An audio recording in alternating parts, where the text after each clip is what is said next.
Cendrillon. Il était une fois, dans un petit village, une adorable jeune fille nommée Cendrillon. Elle vivait avec son père aimant et sa belle-mère ainsi que ses deux demi-sœurs, Anastasie et Javotte.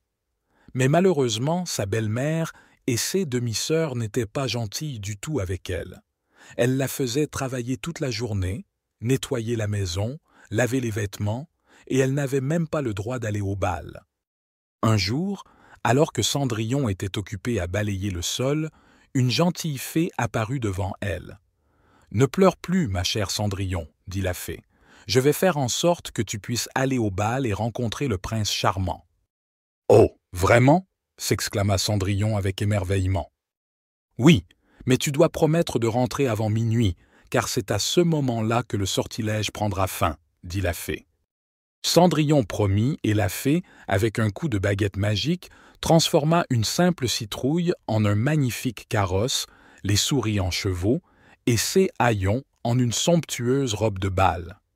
Cendrillon était tellement heureuse qu'elle ne pouvait pas remercier la fée assez. Elle monta dans le carrosse et partit vers le château où se déroulait le bal. Quand elle arriva au château, tout le monde était ébloui par sa beauté. Même ses méchantes demi-sœurs ne la reconnurent pas. Le prince lui-même fut captivé par sa grâce et sa gentillesse. « Veux-tu danser avec moi ?» demanda-t-il à Cendrillon. « Oh, oui !» répondit-elle avec joie. Ils dansèrent toute la nuit, oubliant tout le reste.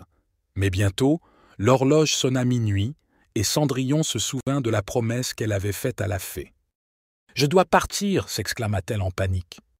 Elle s'échappa du château en courant, laissant derrière elle une pantoufle de verre. Le prince, désespéré de la voir partir si soudainement, ramassa la pantoufle et décida de la chercher dans tout le royaume pour retrouver sa mystérieuse compagne de danse. Pendant ce temps, Cendrillon rentra chez elle et retrouva ses haillons. Mais elle garda dans son cœur le souvenir magique de cette nuit au bal. Le lendemain, le prince arriva chez Cendrillon avec la pantoufle de verre. Les méchantes demi-sœurs essayèrent de la mettre, mais elle ne leur allait pas. « Est-ce que personne d'autre n'est là ?» demanda le prince. Cendrillon, qui avait écouté derrière la porte, sortit et dit timidement « Je voudrais essayer, s'il vous plaît. » Le prince lui tendit la pantoufle et elle lui allait parfaitement. « C'est toi !» s'écria-t-il de joie. Le prince et Cendrillon se marièrent et vécurent heureux pour toujours. Et même si elle devint une princesse, Cendrillon n'oublia jamais d'être gentille et aimante envers tous ceux qu'elle rencontrait. Et c'est ainsi que se termine l'histoire de Cendrillon, une histoire de bonté, d'amour et de magie.